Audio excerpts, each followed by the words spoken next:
Welcome to Second Wind with Joyce Buford, a program for and about women. Joyce Buford is a certified coach and motivational speaker who has a passion for helping women who need a second wind. She is the author of the Amazon bestseller, Effortless Happiness, How to Find Your Voice and Finally Ask for What You Really Want. She studied directly with her mentor, Jack Canfield, and is a fully certified coach in his program. Also, she has served as an assistant in his training programs. Through her study with many prestigious coaches and mentors, she has created a powerful program that has positively impacted thousands of people. On today's program, Joyce and her guests will help you to get your second wind. Now here's your host, Joyce Buford. Good morning. Welcome to Second Wind. Love having you here. I have a situation I want to share with you today. And many of you may be experiencing something very, very similar. Well, it's the decision about recovering from our community that I live in, which I'm in Texas, is re-entering after COVID-19. So we're faced with the guidelines, which are wearing the masks and 6-foot distancing, and then washing your hands. But I think those are the most important are washing your hands, wearing the mask, and 6-foot distancing comes in as the third runner. But anyway, I was invited to a garden party, and I didn't know what to do because I didn't know the size of the event. And it was very surprising, my emotional stress that I went through. Now, the thing we've come off of that I thought was so cool was that we were joined in the world by something that had affected all of us. Never before has there been such a condition that I have lived in, and where we were all as of one facing the COVID-19, the virus. So now we're coming off of that, I want to say unity, that solid force that we're all together fighting this thing, and we're going to win. And so now that we have started re-entering into our communities, I have experienced this, and I just want to share it with you because I think we will all experience it to some degree. While we were isolated, while we were reacting, and we were joined in the fear, and we were joined in the overwhelm, and it brought around needs to isolate and pull us back from our communities. So now it's kind of shaken our trust in the environment, and it's re-entering from isolation has its own issues. So I don't want us to underplay the emotional stress that we are all going through right now. But when you are socially re-entering, you will also experience another stressful decision-making. And so my thing with you is that I really think this is a time today where you need to sit down and actually decide where you stand on your re-entering process. In Texas, I will say 50% of us are abiding by the guidelines. I would say the others have thrown fear and all hesitation to the wind, and they are moving forward without using the masks, the distancing, or probably even washing their hands, but maybe they're staying with that. So anyway, so that you can keep yourself out of so much stress, I think it's important to sit down and make that decision. Will I do what I believe is best for me? Now, what's best for me is not what somebody else will do. And it doesn't make them wrong necessarily that they chose that for them, other than they could be exposing me to some virus. But there's some question whether you would even have the right. It's not worth it. You'll get in an argument, so don't go there. But anyway, I do want to encourage you to take the time and decide, what am I going to do? What will I be willing to do to keep me in a comfort zone? I found myself at that garden party that I went to in stressful situations, being challenged by other people's feeling that I was being silly by wearing my mask. I found all of these judgments going on around me.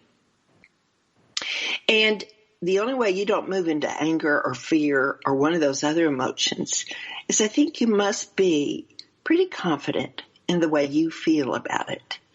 And so I'm just trying to put a heads up out there for you people that will be re-entering into your environment. Make your decisions and know that it's okay to do whatever you choose to do. Don't be afraid and don't be a group follower if it's not what makes you comfortable. So that's all I want to do. Give you permission to be you. Believe in what you believe. I'm waiting to see the results of the numbers. And if I wait 3 extra months, that's okay. It's my months. And I hope that it flattens out. We never have a reoccurrence of the virus in the fall, as there's sometimes some of the people in the know are saying. I wish for that. I hope for that. But the important thing today is make your decision. Now, having said that, and I hope you'll do that today for yourself, I have the perfect guest for you today. Because she is a lady that has also, we had such a good conversation talking about her re-entry on a social event as well. But she is so knowledgeable, and she's going to address the aging population, of which they have been greatly affected by COVID-19. And our aging population is certainly growing. What are the things we need to know when we enter into those years? And I'm there, folks. So you're there if you're 50 or above. Actually, Holly said 45. But our guest, let me tell you about her because she's going to be really wonderful and very knowledgeable. So Holly Kelly is a gerontologist and a fellow in thanatology, and she's going to explain what those are, and an international and national multi-award-winning author of the Amazon bestseller book and #1 release, Sunrises and Sunsets, Final Affairs Forged with Flair, Finesse, and Functionality. Holly is also host of a popular, globally syndicated Aging GreatFULLy radio show, awarded a top 15 shows on aging on the planet. Good job, Holly. Woo, woo, woo. Thank you.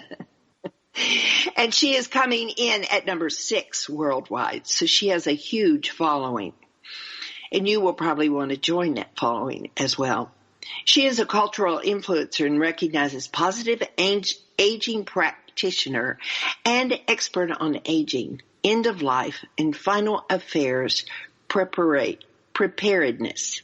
She is also a transformational charismatic keynote speaker, bringing the enthusiastic perspectives to audience all over, encouraging them to love the stage, STAGE, therein.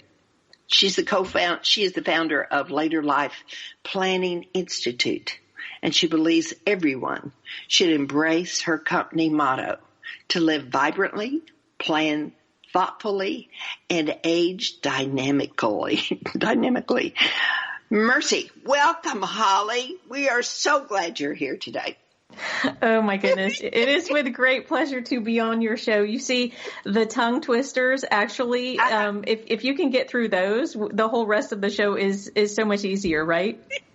Well, I know some of those people out there that have listened to our shows for so long are waving their hands saying, "Good job, good job, good job." They have no idea the play on words that you just went through there on that on-air introduction. Oh, well, tell us what gerontology and thanatology is. Mm-hmm. You did so good with that. Thank you. So a gerontologist is someone that studies the problems of the aged and really looks at all of the things that somebody faces as they grow older. It could be social, psychological, cultural, physical, all of the challenges that somebody may encounter. And we look to circumvent them and find solutions for them. And a fellow in thanatology is a very difficult but so well worth it certification that somebody receives through the Association of Death Education and Counseling.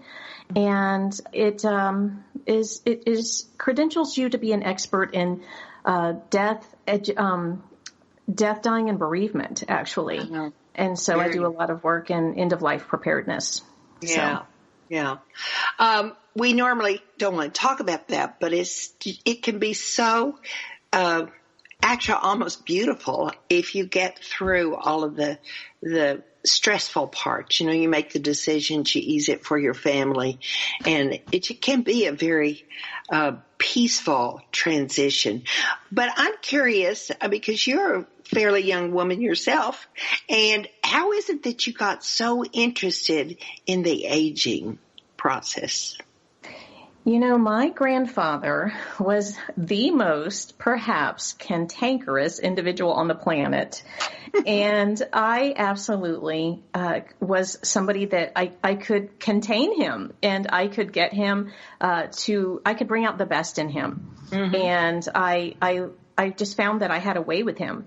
And I realized that I could do that with other people too. And when I had a consulting practice many, many years ago, people would call me and say, "Okay, I heard you're really good at what you do, but I kind of feel bad because my father needs your services, but he's actually been, kicked out of places.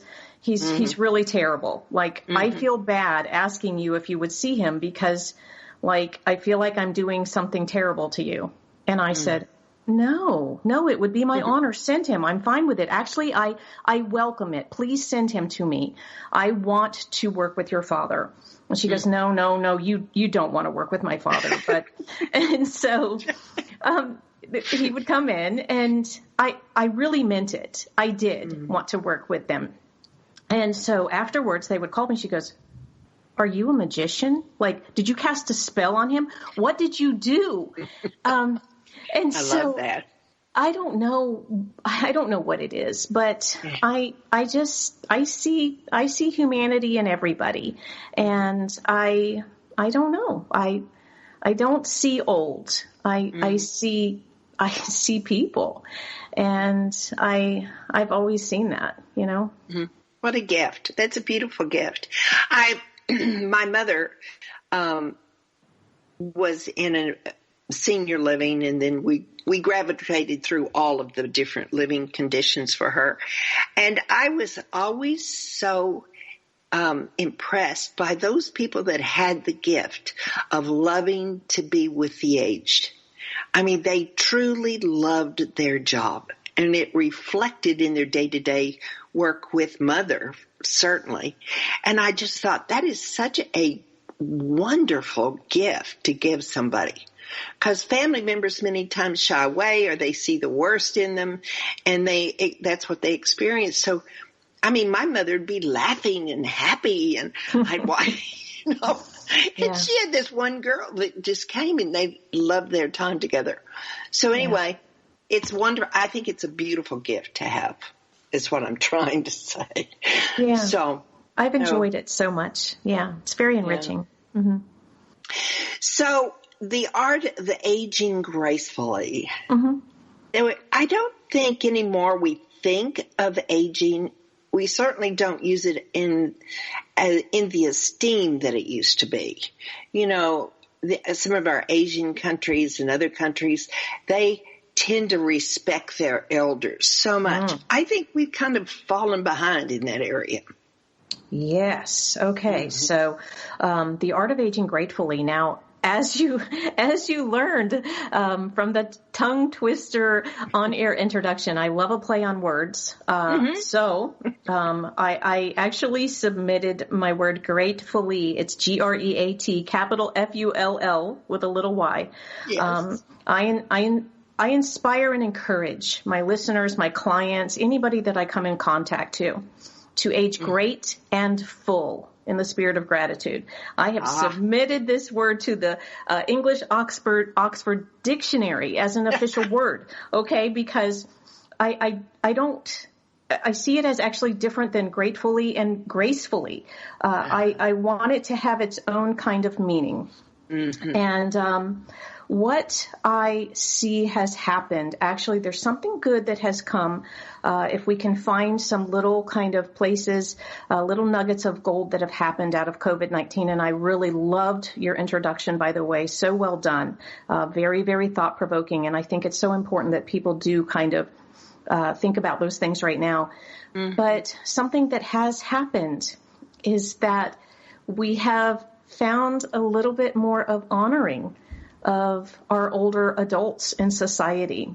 And I've seen some great ways that people, even though there's been some spatial distancing and we haven't been able to be literally right in someone's space, there's been beautiful ways that people have stood entire families in the lawn with signs, and the entire family has stood outside with each letter saying, HAPPY, happy birthday, grandma. And they've stood outside windows and things like that. And so there has been love shared, and there has been reverence, and there has been, ways that we have emotionally connected from a distance. There's been ways that people have been able to, I think, reconnect more through video chats and things like that. And people are kind of finding their way back to a more family connection because we found ourselves busier. So I have liked what I have seen there, even though we're battling loneliness and isolation and things like that in pockets, and that is a real problem. So it just kind of depends on the unique situation of each individual and each family unit as to how that is. Same thing with finances. Some people are struggling and some people are okay. We've got both ends of the spectrum. But definitely, yes. I even had a friend share with me a couple days ago that they had a friend whose husband died, and to support them, they couldn't be with them. They could not even stand with them they just had a graveside, but they all came and parked their cars. Oh, it makes me sad. I mean, to watch their friend go by just so she'd know she was supported.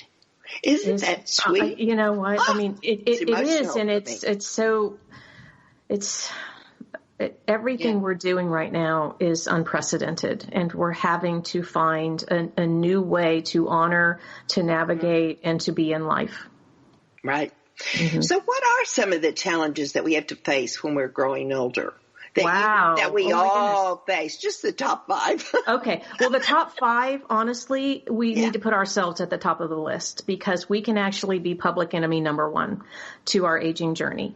And so we need to be very careful about how we navigate our own mind moving forward in our aging journey, because we can be our worst person when it comes to turning ageism towards ourselves. Oh my goodness, I'm getting so old. Oh, my aching back. Oh, my body doesn't work like it used to. Those sorts of things. I mean, just ask and you shall receive. Aching back, going to ache. Getting old, going to feel old. And so I tell people, I know it just sounds so trivial, and it just doesn't, it seems, like it's not a big deal, but it's a very big deal. And so if you can just turn those things around, first be mindful of them and turn them around, and just catch yourself. And that's the most important thing. And say, you know what? That really is a tough one. It is. Yeah. Because we don't even do it on purpose, and we don't know we're doing it. Right. And so, but if we do it, think about that our grandchildren hear that and they go, you know what? Grandma says her back aches. So old people, they don't feel good. And, old people, they decline. And, old people, they just go downhill. We're sending a message that not just to ourselves, but we tell young people that life just gets worse and worse and worse. And so we need to be role models, and we need to be a just signature vitality. And it's important because it actually illuminates to ourselves and those around us. And I just kind of feel like it's a boomerang effect. What you put out actually comes back.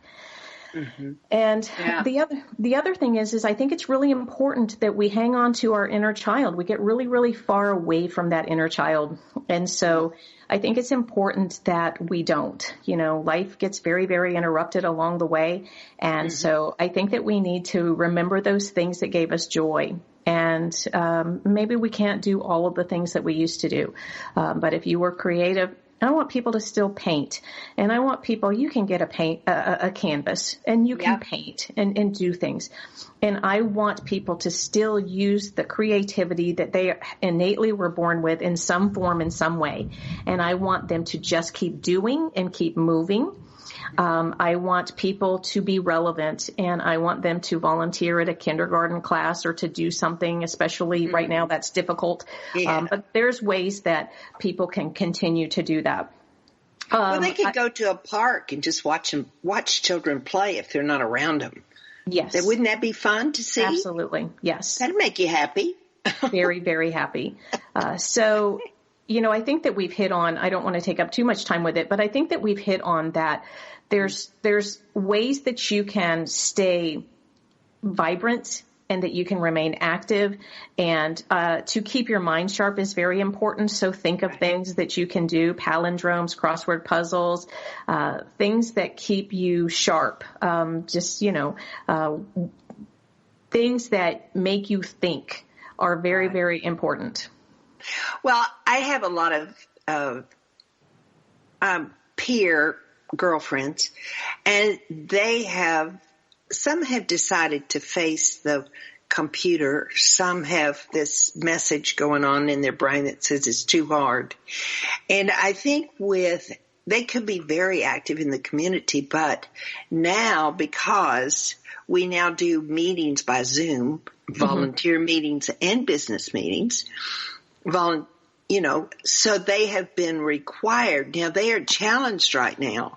And, mercy me, when I started out, I was definitely challenged, but it's never been one of my things to stop. So I get really frustrated sometimes, but, I think there are some really positive things that came out of the COVID experience that we do need to be thankful for, and bringing that internet more into our family has in some ways really slowed our life down. We're not running all the time. We're not going all the time. So I think that's a really good thing that has happened with COVID. But aging too, that was the problem in aging. They kept telling themselves, I can't. Correct. Now, yes.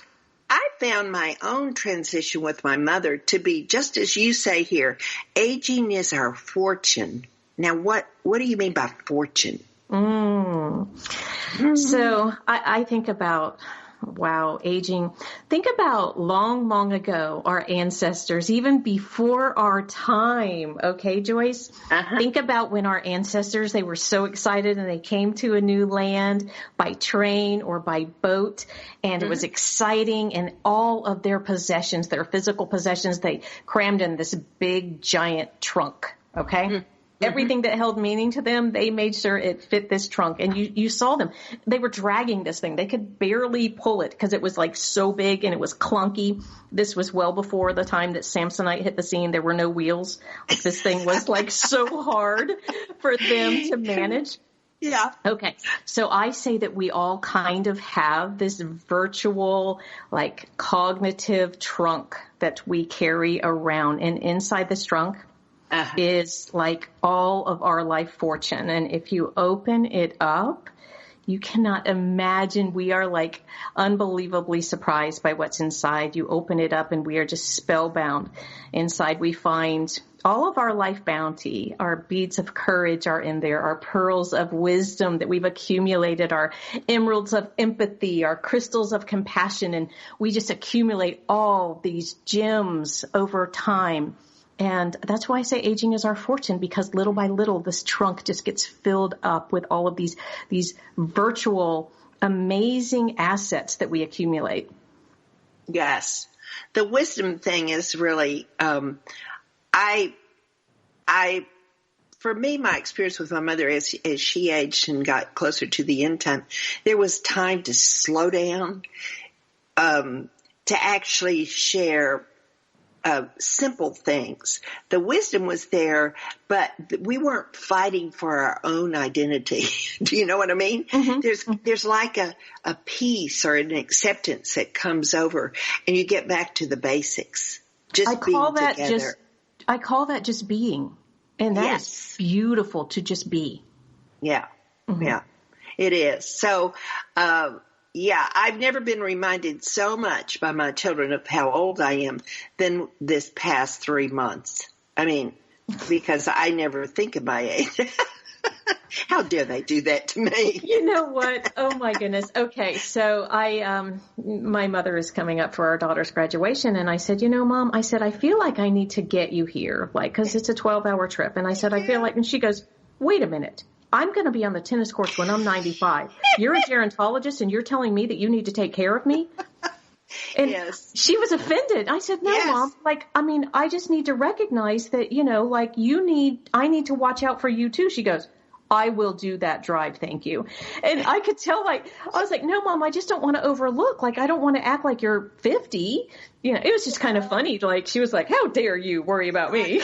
I know. It's pretty cute. Yes, it is, but good for your mother. She's standing up for her, her. Yes, and here I'm worried that I'm not worried enough, I know. Yeah. That was so funny when they said that to me. And you know what they feared is that I wouldn't follow the rules. How dare them? I'm good at following rules.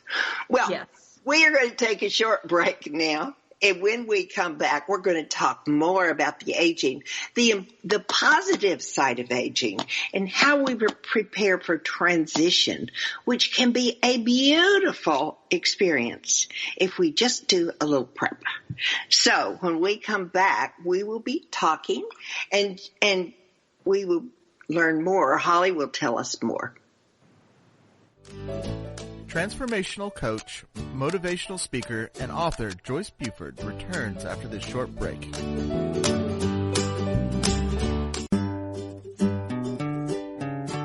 Close your eyes and imagine living your life without limits. Where would you go? Who would you meet? What would you do? During an Uncover Your Hidden Genius session, you will discover what's keeping you from living your life with purpose, passion, and fulfillment of your potential. You'll get a clear vision of the steps you need to take to uncover your hidden genius so that you can live a life without limits. Sessions can be done over the phone, Skype, or in person. Find out more at www.joycebufordempowers.com or by calling 903-287-0747.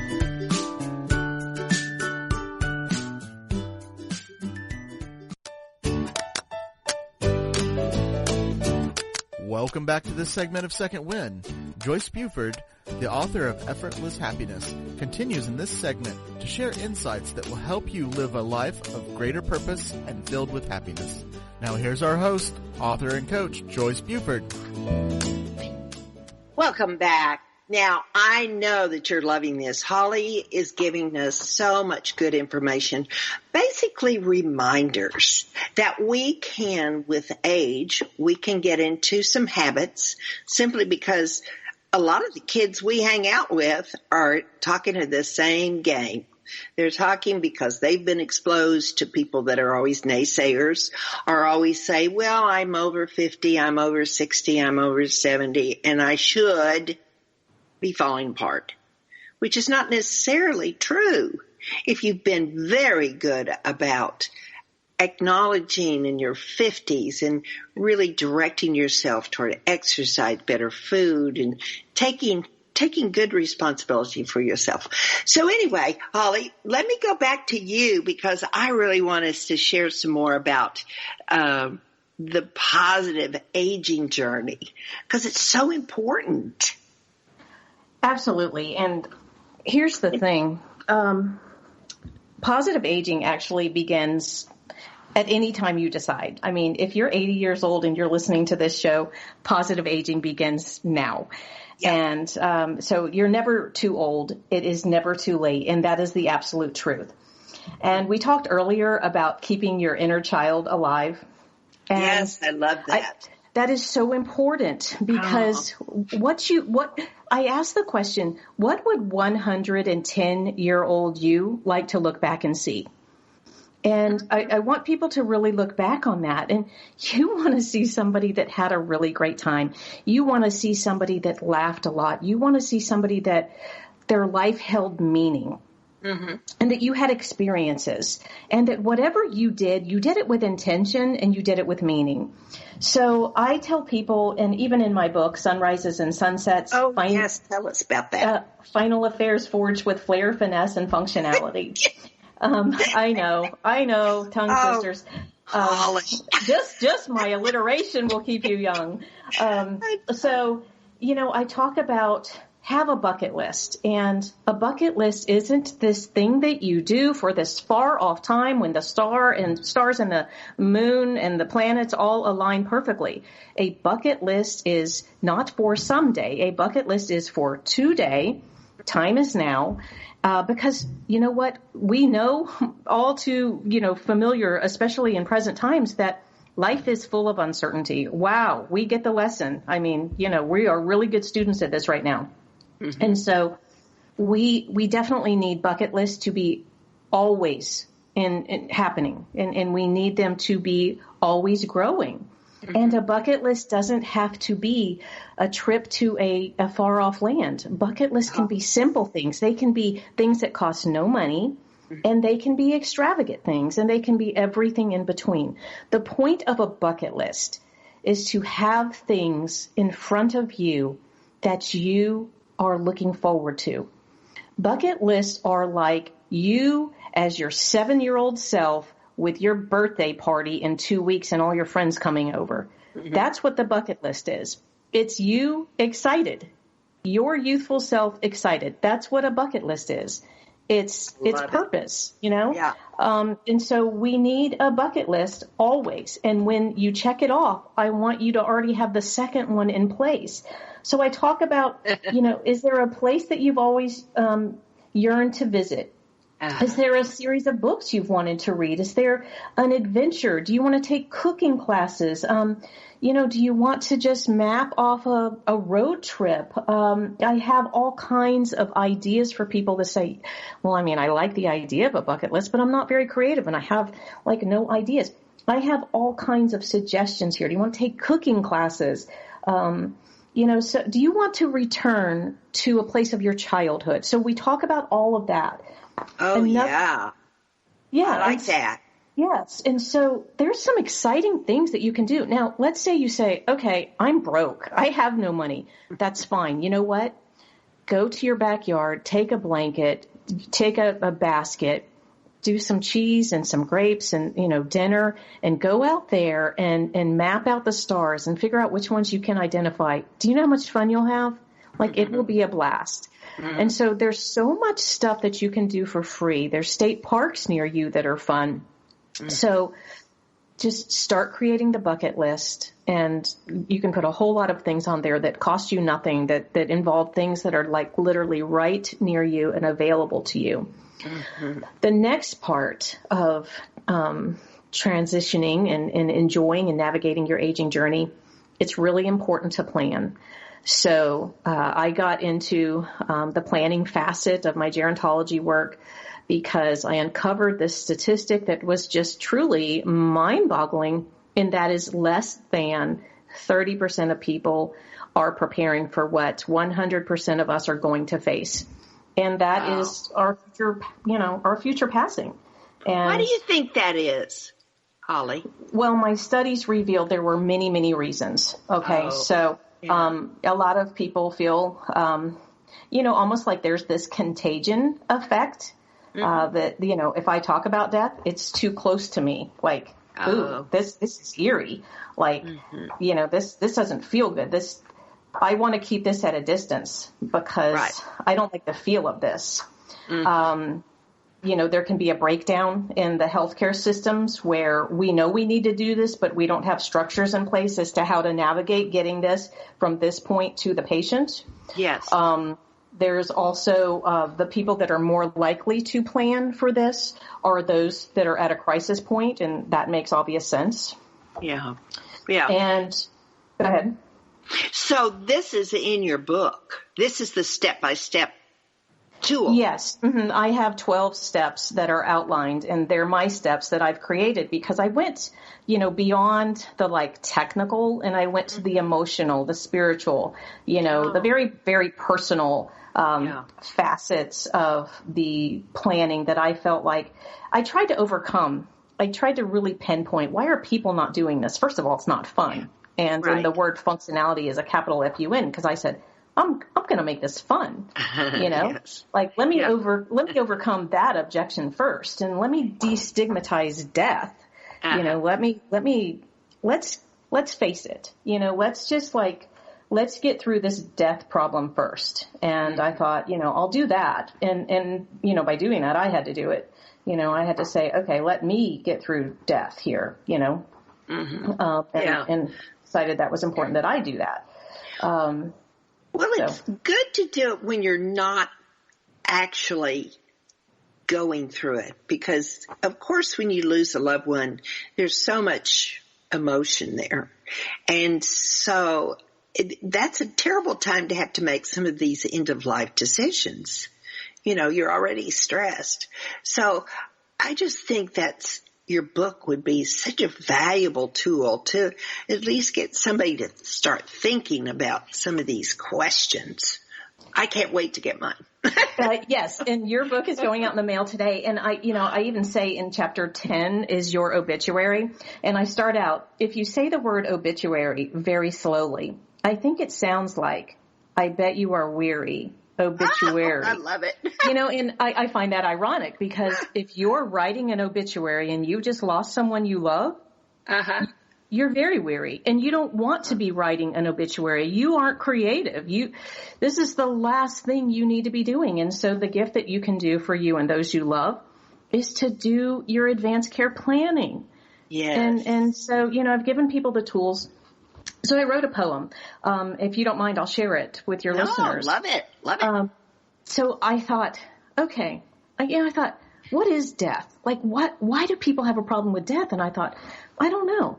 And I thought, you know what? I'm just going to talk to death and see what happens. And so I wrote a poem. Because I kind of wanted to get to the heart of it all. Yes. So it's called Dear Death. Dear Death, who are you? Why are you so cruel?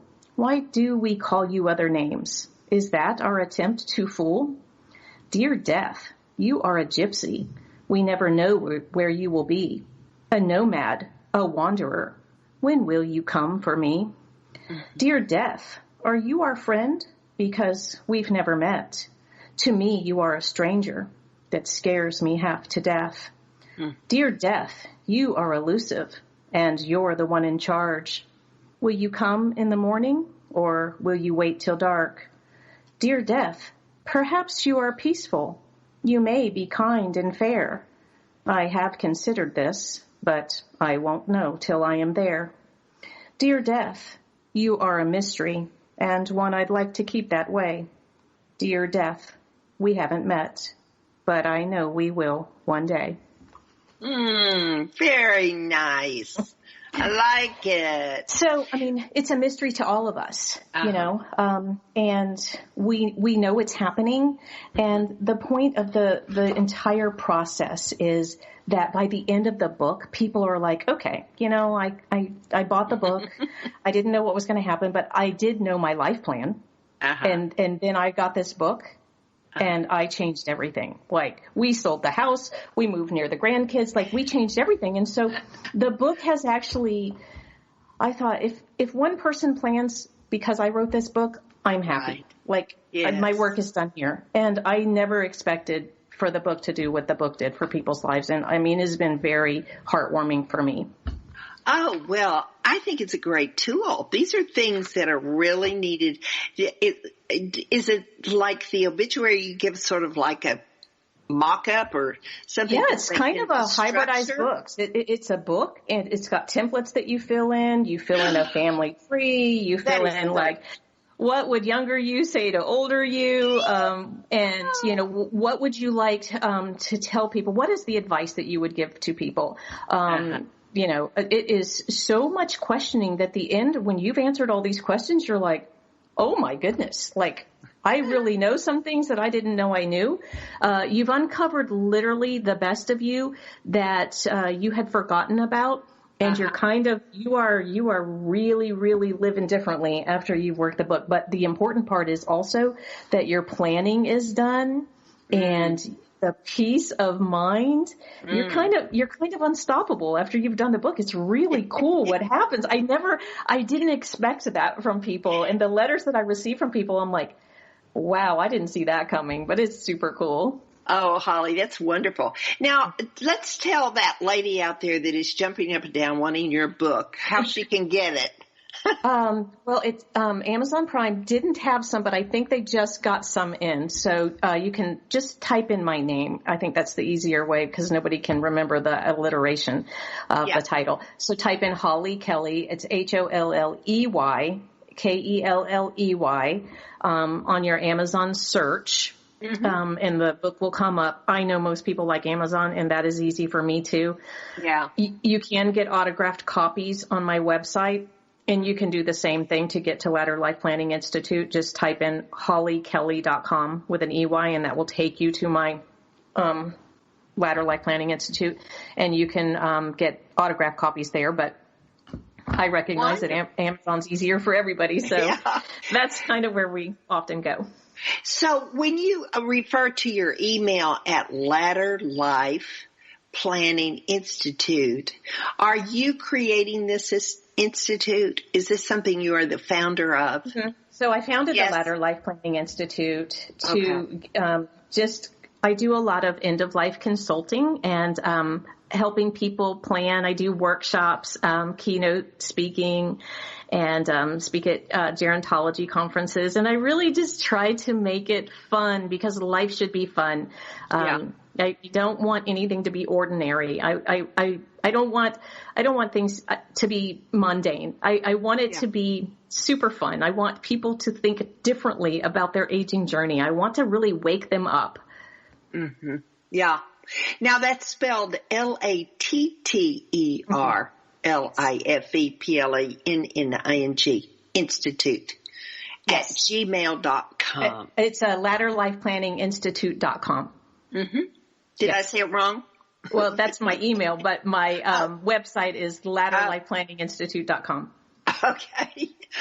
Well, I had to share this because maybe you could use it, but I think I was studying during the time that my mother was passing, and somehow she had lived in senior living, as I said, but she was 99 and a half when she died. So I'm going to hang around for a long time. I had long jeans, old jeans. And so anyway, one of the, I don't know where I got this. Did I read it? Did I get it from a course? But I saw my mother moving through a veil, as if moving from one physical body in through a veil and moving into a different life, but it's different. And so for me, I can't tell you how that helped my grieving as I was going through, because she was, she had last stages of, well, she's not last stages of Alzheimer's, but she was certainly beginning to have memory problems, far more than just memory. But it just, when I saw her in the new body, I just went, that's so much better. So much more fun for her. So anyway, it it was interesting the way it gave me so much peace. And I have no idea where I got it. Very comforting. And, yes. And I have heard many similar stories where somebody has been able to experience that, and it's allowed them to have some peace of mind, from a loved one. Yeah. Yeah. Yes. It was wonderful for me. So, yes. Mm-hmm. But anyway, so we're always looking for those. Now, we've talked about the planning, but one thing I kind of wanted us to talk about is how because, I hope we haven't talked too much about COVID, but I do think we need to talk just a little bit about how strongly it has impacted our older citizens that are really isolated in their living conditions, even if they live at home, unless they live with family members, but even in the senior living situations have been so isolated because you couldn't see if husband was on the other side and you were on this side of the building because of different needs, you couldn't even see your husband. So you go since the beginning of quarantine without seeing your husband, and at an older age, that's huge. Wow. I mean, I'm shaking my head where to begin. And I mean, I know. Oh my goodness. Like, the healthcare workers deserve a medal. Oh my goodness. I mean, for going to work every day and providing, just loving care that they have. Yes. So we could do an entire show on this. Right. So the challenges have certainly been fear and not knowing, and when is it going to end, and loneliness. So for those in an institution, I can't imagine. Some who have a cognitive issue, they wouldn't even know or understand. And, the shift and changes would have been so confusing. It's affected, for those in a home. Loneliness, obviously, they might have not been able to go out. It impacts their nutrition if they didn't have, and most didn't have their cupboards stocked. Stress would impact their appetite. Everything's going to impact, their mental wellness, emotional well-being, their physical health. Yeah. We've also lost so much connection element, like the things that really matter and that we treasure in our life, such as hugging.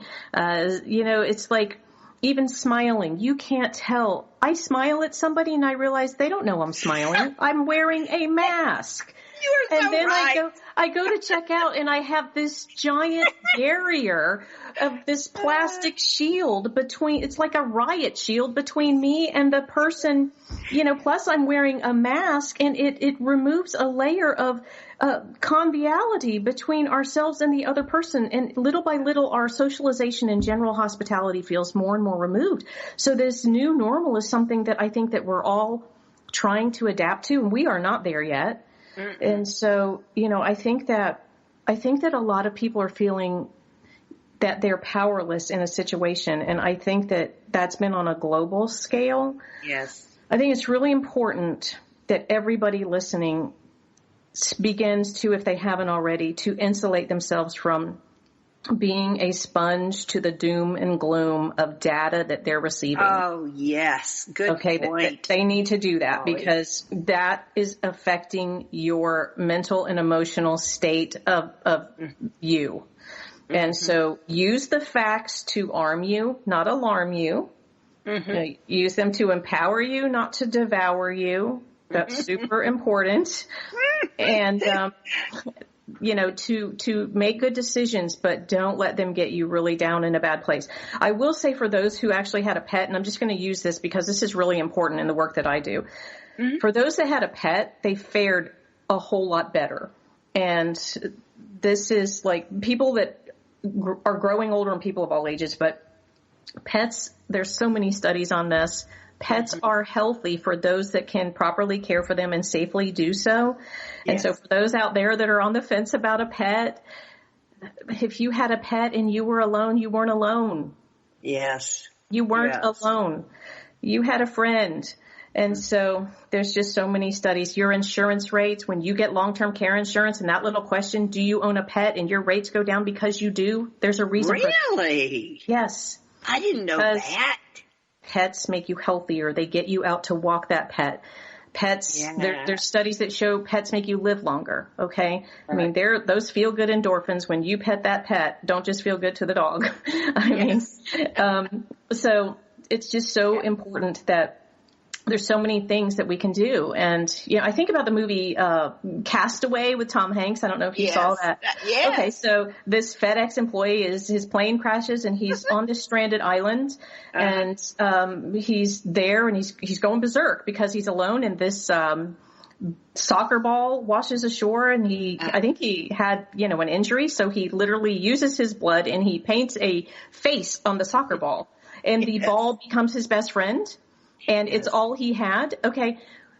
Sometimes in life we use what we had. And in his case, the soccer ball was everything to him. And, I think we all cried when the ball went off his raft, and, spoiler alert, everybody, if you haven't seen the film, but when it washed away, we cried too. We cried with him when it washed away in the ocean.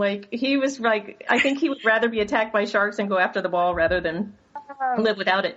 But literally, I mean, a pet of any kind is your friend, and it matters, and it's your other person.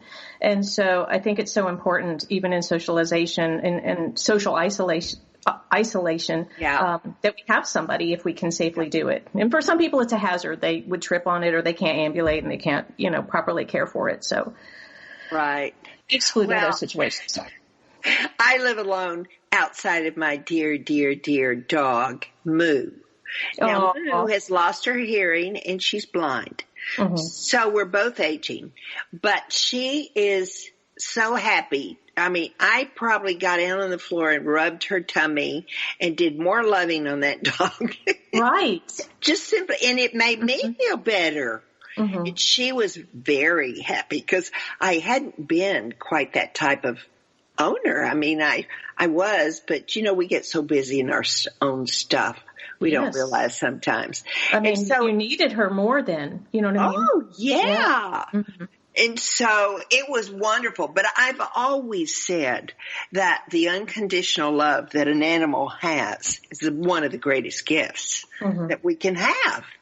It just makes us so happy, Yes, yes. So, but you are talking about, I loved your intro that people need to make a decision. And I feel like, we have 2, perhaps 3 groups right now.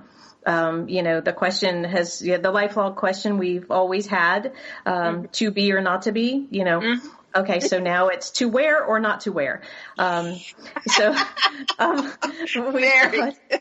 think we have the mask wearers, the non-mask wearers, and maybe we have a third group, and that is those who don't know how to sew or haven't found their mask yet, and they're just not sure what to do.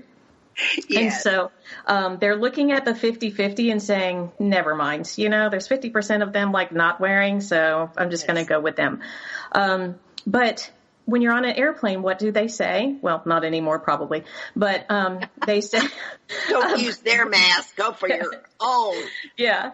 I think you have to wear a mask now. But they always said, put your mask on and then help others. So I think we need, to think about, masks. I will tell you firsthand, I'm grumpy in my mask. I am, but I wear one. I'm grumpy because my sunglasses are fogging up. Okay. The thing slips, all right? There's a barrier. I can't see because it's I feel like a racehorse with blinders on, all right? Yeah. I'm probably running into people with my cart. But I can tell you that I feel better in it. And I feel better when everybody around me is wearing a mask because I do know this. Mm-hmm. Other than the people I may be hitting with my cart, it can't hurt. Right. It's annoying, it's frustrating, but if we all wear one, it can't hurt. I have a suggestion, Holly. Yes. It was very important to me to get a mask that I like. It has to be pretty. Oh, yes. Beauty is very important to me. Yes. And so I had the most beautiful one. And the other one, I have 2 types. You should have types. Do not wear those horrible white blah masks. Mm-hmm. Come on, we're spending a lot of time in these things. And we should be snappy when we put them on. Well, yes, this is part of Aging GreatFULLy. Joyce Buford is going on record right now and saying, wear a statement mask. Yes, it's important. So anyway, then they don't say, why are you wearing a mask? They say, isn't that a pretty mask? It's fashion now, right? Yes, absolutely. But it's changed my whole attitude about it. I'm not embarrassed to wear that mask. Mm-hmm. Right. It's pretty, and it's also helping me. Yeah. So I believe in that. That's important too. Okay. And you know, I mean, times are different now, and I think that we are forever going into a new era, and the world has decisions to make, and each individual does too. Yeah. Well, Holly, this is coming to the end. I have a very short time to say goodbye, but it has been just delightful to have you here. I think your work is so important.